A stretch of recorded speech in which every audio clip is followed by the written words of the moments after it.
Oke brother, kembali lagi dengan gue Faturiandi di YouTube channel Roslian Adventure dong, pastinya. Kali ini kita udah kedatangan nih salah satu narasumber asal Jakarta yang bakal nyeritain pengalaman pendakiannya di Gunung Slamet pada tahun 2021. Biar nggak lama-lama, langsung aja nih kita kenalan dulu nih sama orangnya. Halo. Dengan siapa kak? Farah Sumarela di sini. Jadi bisa ceritain sedikit nggak kak kejadiannya itu kayak gimana sih? Kejadiannya itu di Slamet selama 4 hari, 4 malam.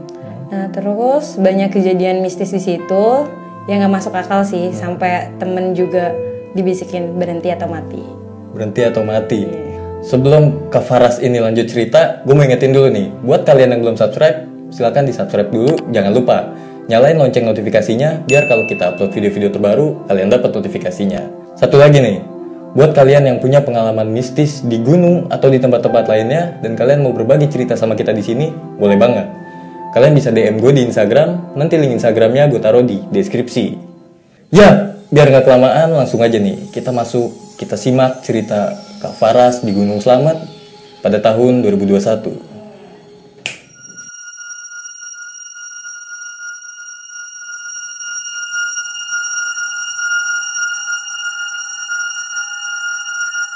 Jadi gimana tuh Kak Faras ceritanya? Jadi gue di situ naik Gunung Slamet sama teman-teman gue berdelapan sama gue. Oh, 8. Iya. Via Gucci. Bulan Juni kemarin. Oh, baru kemarin banget. berarti. Iya, baru banget. Dimulai itu pendakian itu jam 10 pagi dari base camp Kompak. Oh, lewat Kompak. Iya, lewat Kompak. Okay. Nah, terus biasa tuh, belum ada problem, biasa aja, nggak ada masalah. Akhirnya kita sampai pos 2 apa pos 3 gitu. Pos 3. Gara-gara udah mau ketemu malam kan. Akhirnya kita berhenti dulu istirahat, udah pengen maghrib. Persiapan tuh pakai headlamp kayak gitu-gitu. Oke, kita jalan. Dari perjalanan pos 3 ke pos 4 itu pertama sih, jadi tuh sistemnya 4 depan, 4 belakang. Jadi kalau agak jauh kita mepet-mepet, ya tunggu-tungguan, dipecah 2 tim. Nah setelah itu tuh kita gue ini tuh di bagian depan, tim depan. Oh, tim 1 gitu ya. Nah ada 2 cewek kan, 2 cewek, yang satu lagi ceweknya di belakang.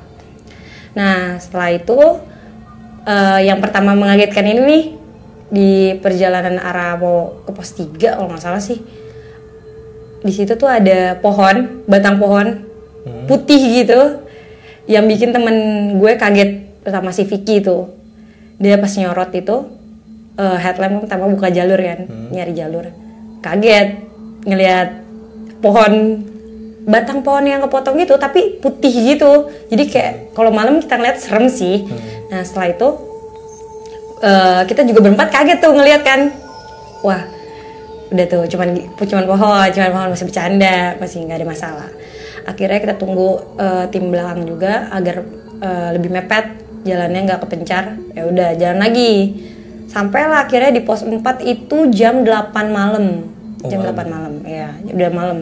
8 malam akhirnya kita bangun tenda di situ. Ada 1 tenda di situ, tapi kayak udah tidur orangnya. Nah terus kita makan dulu tuh, habis makan baru pada tidur. Kita sebenarnya mau ngambil air juga karena air kita udah dikit kan. Tapi kita ingat juga omongan orang base camp, kalau bisa jangan malam, soalnya arah mau ke mata airnya itu agak terjal, turun ke bawah gitu. Iya, soalnya pakai akar-akar gitu doang turunnya. Nah setelah itu ya udah kita tunggu pagi. Pas bangun, gue bertiga, gue, Egi sama Idam itu ngecek ke mata air pertama. Cek ke mata air, naik 5 menit lah dari pos 4 itu. Cek ke bawah, oke nggak ada masalah, sekalian ambil air tuh sedikit.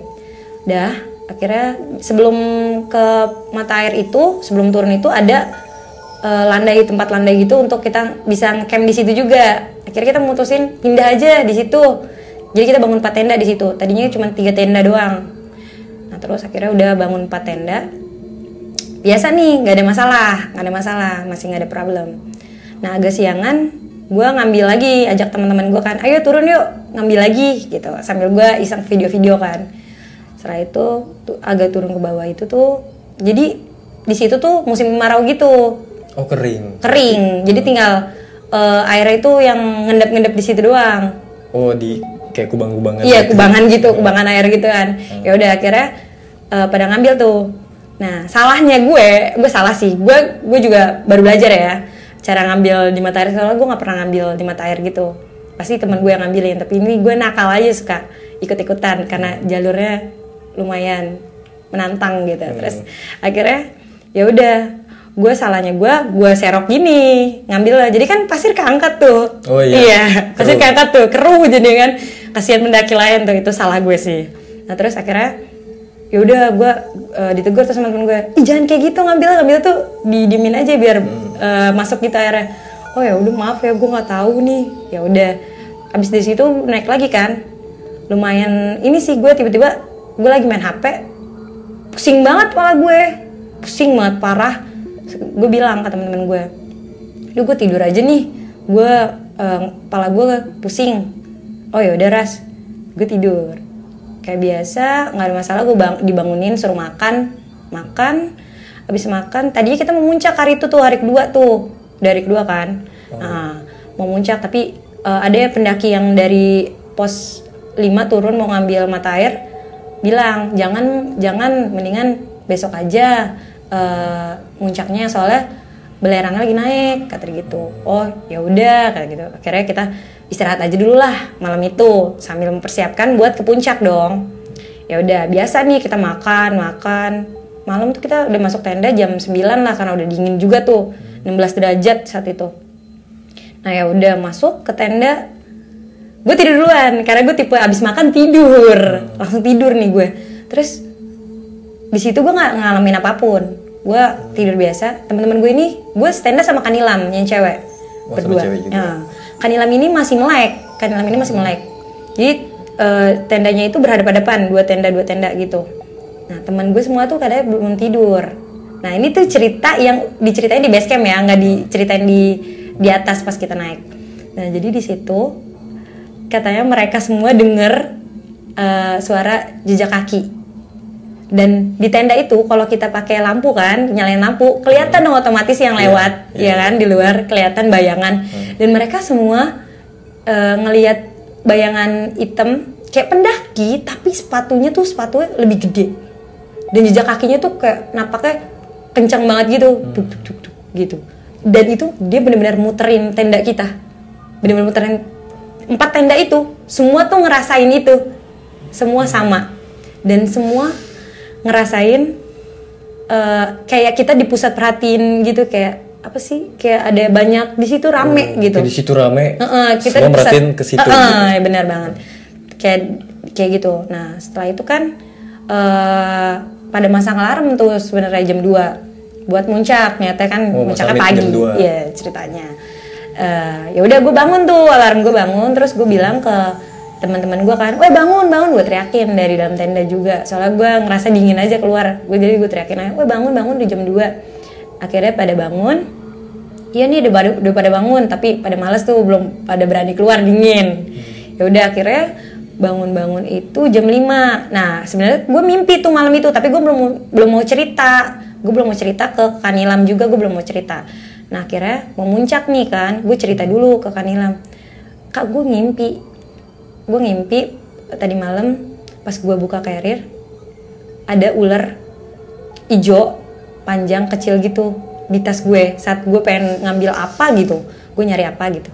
Nah ya udah akhirnya gue ditenangin sama Kanilam, udah deh doa aja gitu kan, soalnya gue tahu juga kan, maksudnya di dalam agama gue juga katanya kalau mimpi ular itu nggak baik, pertanda nggak baik. Ya udah akhirnya jalanlah kita mau summit itu jam 5 kita baru jalan, akhirnya ngaret. Ya udah jalan itu nyampe pos 5 itu jam 10, itu tuh udah siang banget sih sebenarnya untuk muncak selamat gitu.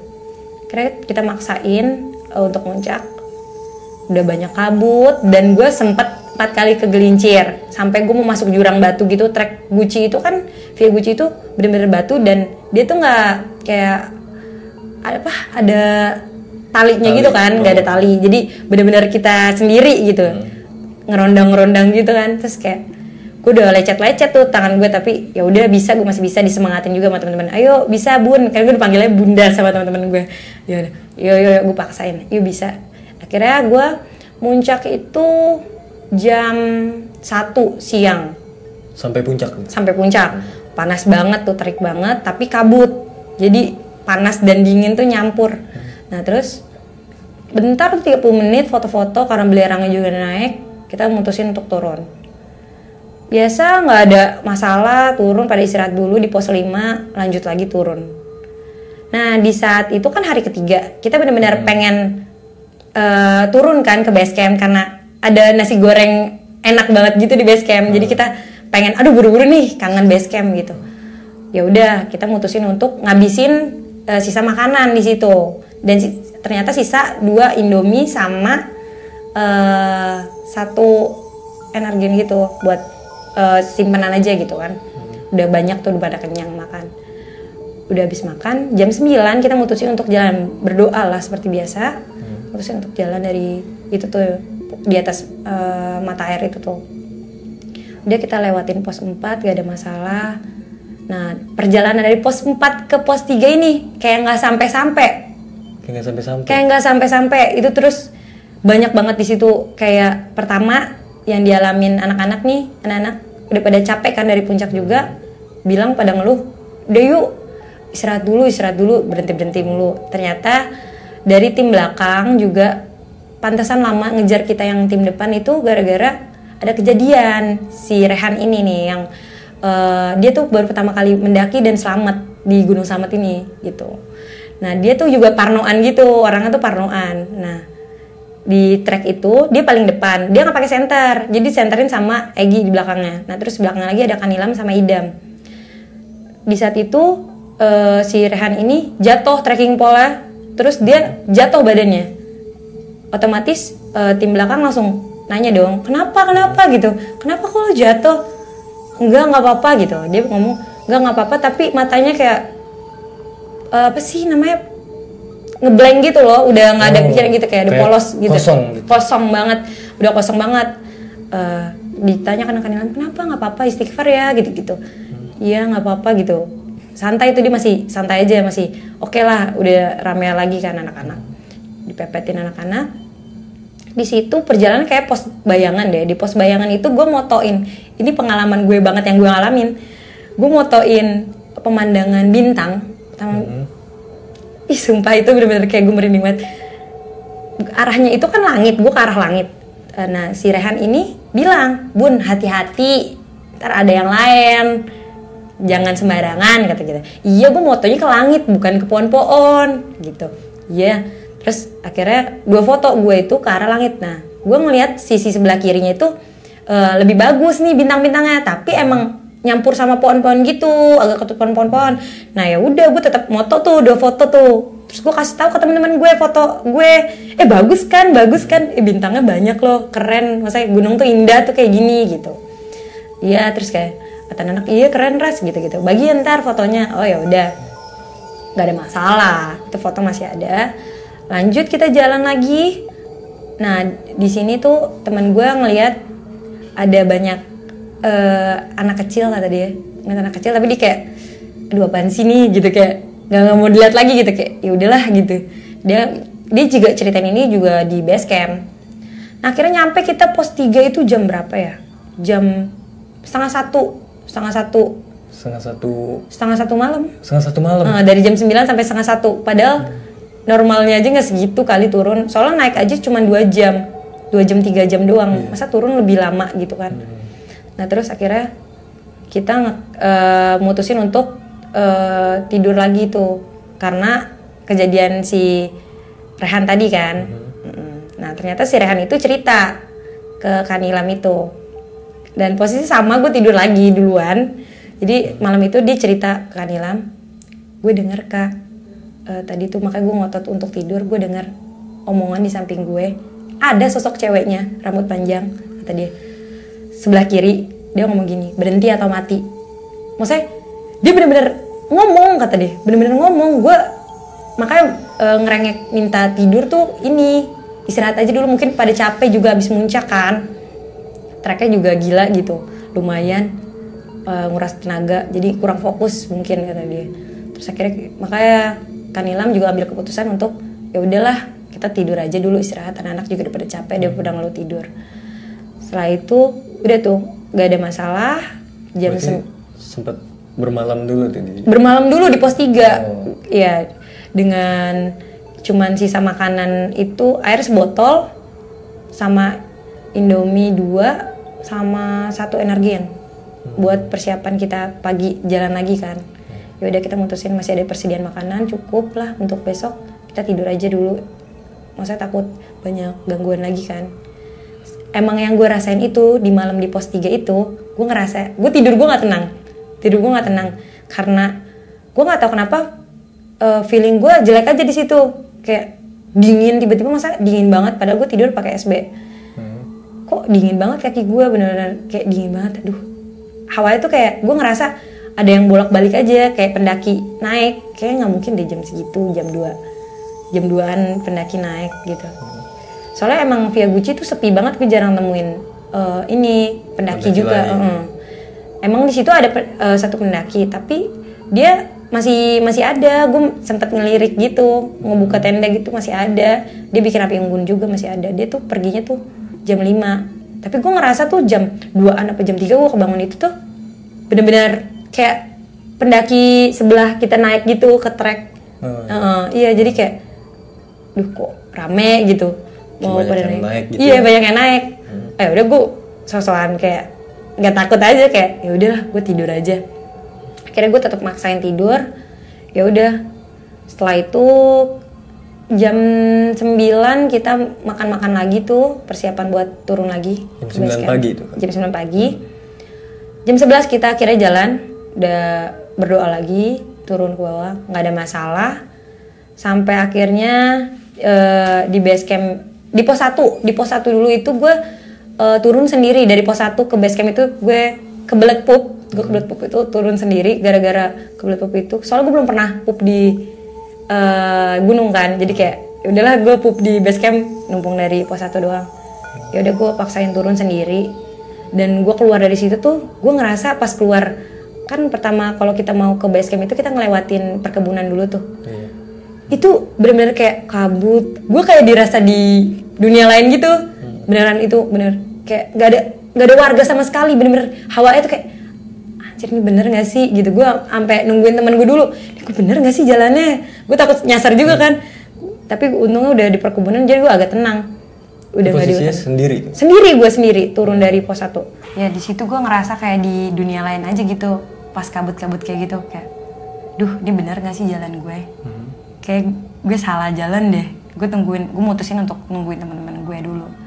Akhirnya teman-teman gue nongol, yaudah akhirnya udah gue duluan nih, gue pamit dulu, gue duluan ya, gue kebelet pup gitu kan. Terus akhirnya teman-teman gue tuh lama pada foto-foto dulu soalnya. Terus gue nyampe base camp itu jam 2 siang. Udah nyampe base camp, gue udah beres-beres lah, udah pup segala, udah rapi-rapi. Nah ya udah, teman gue itu sampai pada jam 3. Ya jam 3. Nah baru tuh di base camp kita cerita masalah yang tadi, sampai banyak kayak gitu kan tragedinya. Nah setelah itu udah tuh nggak ada masalah, semua baik-baik aja. Oh ya, teman gue si Idam ini ternyata dia ngeliat pas ngecamp di dekat mata air itu pas maghrib. Di pos 4 ya? Pos 4 atasannya, dekat mata air itu. Dia udah bikin lubang gitu buat bakar sampah kan, niatnya dia. Nah itu jam deket pohon. Nah itu tuh pengen maghrib itu katanya ada api bener-bener nyala sendiri. Padahal kita nggak ke situ. Anak-anak di situ ada Egi, ada Vicky, ada Kibot, sama Rizky, itu semua pada kaget gitu kayak ngeliat api. Mereka pada shock tuh dari situ juga. Kok bisa tiba ada api di situ nyala gitu.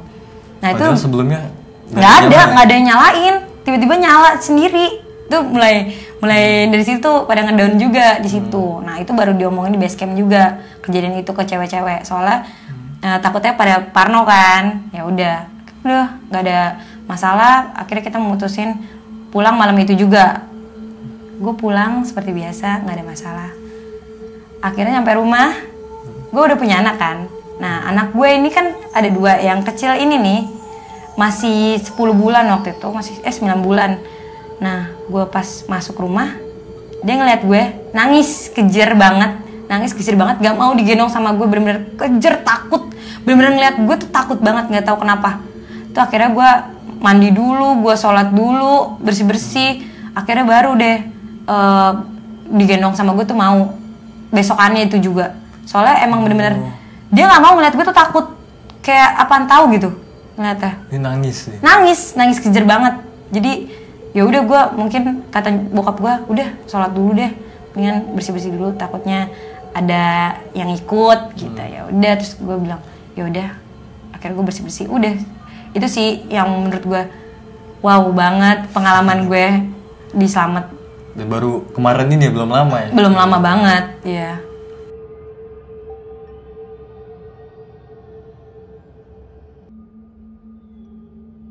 Nah itu dia cerita pengalaman Kak Faras nih di Gunung Slamet yang belum lama, baru bulan lalu kayak. Iya. Tapi ada beberapa yang mau gue tanya nih Kak. Oh iya boleh. Itu tadi kan lu bilang si Rehan ini di pos 4 menuju pos 3 tuh arah turun. Dia sempat trekking polnya jatuh, terus dia jatuh juga. Dia ikut jatuh juga gitu. Terus lu bilang tadi dia langsung kosong gitu. Lu tahu nggak yang dia rasain pada saat itu, yang dialamin tuh kalau bisa diceritain lebih detailnya tuh apa sih gitu yang dialamin sama si Rehan ini? Dia sih langsung minta untuk berhenti ya, untuk udah kita ini aja, istirahat aja yung, camp aja lagi gitu. Istirahat aja, dikit-dikit istirahat, soalnya dia emang kaki juga sakit. Nah terus juga dia itu benar-benar, kata dia benar-benar itu ada bun, benar-benar ada bun di samping gue sampai shock, sampai jatuh kayak gitu, benar-benar ada di samping gue sosoknya. Sosok putih, baju putih, rambutnya panjang, terus benar-benar bisikin di kuping gue, benar-benar ngomong berhenti atau mati. Ya gue shock ya, gue langsung jatuh, kata dia gitu. Berhenti atau mati? Iya, berhenti atau mati itu mistis banget sih, terlalu formal tapi emang tuh kejadian nyata. Gue juga nggak percaya sih, tapi emang nyatanya dia sampai kayak gitu, minta untuk udah tidur aja yuk gitu. Oh jadi rombongan itu semua ya, bukan si Rehan doang berarti ya? Yang apa? Maksudnya disuruh berhenti itu? Iya, akhirnya kan kita berhenti semua. Akhirnya kita mutusin untuk ngecamp lagi di pos 3. Oke. Kak Faras bilang tadi sempat foto ya? Oh iya, foto bintang ya? Sempat foto bintang. Iya benar. Itu setelah foto gimana tuh? Jadi pas kita mau ngirimin foto nih, kan kebetulan fotonya pada di HP Faras kan. Nah terus akhirnya ya udah gue kirimin nih. Terus ada yang bilang si Vicky, foto bintang dong Bun, lihat dong, kata gitu. Iya. Gue cari nih, pas gue cari 2 fotonya yang ke arah kiri itu yang ke pohon-pohon, itu hilang, ngeblank hitam, nggak ada sama sekali bintang sama pohon-pohonnya tuh nggak ada sama sekali. Dan 2 yang ke arah langit ada. Itu yang gue alamin yang parah sih itu sih, maksudnya kayak gue alamin sendiri soalnya bukan teman-teman gue gitu. Kata gue, wah ini kenapa nih gitu. Oh, jadi yang arah kiri itu ya? Iya yang arah kiri. Yang Kak Faras bilang bagus nih, tapi agak ketutup pohon gitu. Itu ngeblank hitam tuh? Ngeblank hitam sama sekali, nggak kelihatan apapun. Ya udah akhirnya gue mutusin untuk udahlah gue hapus, mungkin nggak boleh kali, mungkin ada yang ketangkep di situ juga. Nah satu lagi nih Kak Faras, itu yang lu bilang tadi api ya, bikin kayak bolongan gitu ya buat bikin api unggun, terus nyala sendiri. Itu jam berapa posisinya?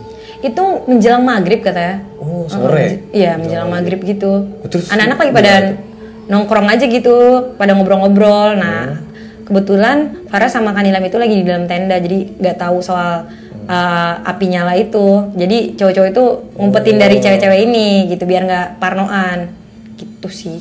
Dan langsung reaksi mereka ya madamin sih, langsung kayak ih kok nyala, tapi nggak mau dibahas di situ gitu. Soalnya kan masih kejadian di situ gitu. Kita juga ngecamp di situ. Ih kok nyala di sini, terus langsung anak-anak udah yuk masuk dulu yuk maghrib gitu. Masuk ke tenda masing-masing aja dulu gitu. Ini bener-bener nyala sendiri tuh. Nyala sendiri. Kalau gue pribadi kayak gitu juga gue kaget sih pasti. Apalagi gue lagi nongkrong di situ, tahu-tahu di depan gue nyala nih api ya kan. Siapa yang nyalain gitu kan. Nah, itu dia brother. Pengalaman Kak Faras di Gunung Slamet yang baru terjadi kurang lebih bulan lalu ya. Iya. Tahun ini juga. Pengalamannya yang cukup menegangkan sih, kalau mungkin kalau gue ada di posisi itu juga ya gue jiper gitu. Apalagi tapi tadi Rehan ya, dibisikin sosoknya ada samping dia, terus ngebisikin ke dia berhenti atau mati. Mati men. Oke Kak Faras, makasih banyak udah mau cerita sama kita di sini dan udah mau berbagi pengalamannya di sini sama kita. Seperti biasa, dari setiap kejadian ambil baiknya, buang jauh-jauh buruknya. Jadikan pembelajaran agar kedepannya kita bisa jadi pribadi yang jauh lebih baik lagi. Nah, sebelum gue tutup videonya, gue mau ingetin lagi nih, buat kalian yang belum subscribe, silahkan di subscribe dulu. Jangan lupa nyalain lonceng notifikasinya, biar kalau kita upload video-video terbaru, kalian dapat notifikasinya. Oh ya, buat yang udah subscribe, gue mau ucapin banyak-banyak sekali terima kasih atas support dan dukungan kalian. Satu lagi nih, gue mau ngasih tahu buat kalian yang punya pengalaman mistis di gunung atau di tempat-tempat lainnya, dan kalian mau bercerita sama kita di sini, boleh banget. Kalian bisa DM gue di Instagram, nanti link Instagramnya gue taruh di deskripsi. Oh iya, ngomong-ngomong, lu punya channel YouTube juga ya? Punya, tapi itu iseng-isengan doang sih. Iseng-iseng doang? Iya. Mau disebutin nggak nama YouTube-nya? Deskripsi aja kali ya. Oh ya udah. Nanti Instagram sama channel YouTube-nya Kak Faras gue taruh di deskripsi ya. Jangan lupa di subscribe, di follow juga Instagramnya. Oke? Sekali lagi terima kasih Kak Faras. Iya, sama-sama. Udah cerita sama kita di sini. Ya segitu aja. Gue Faturiandi pamit undur diri. Salam lestari.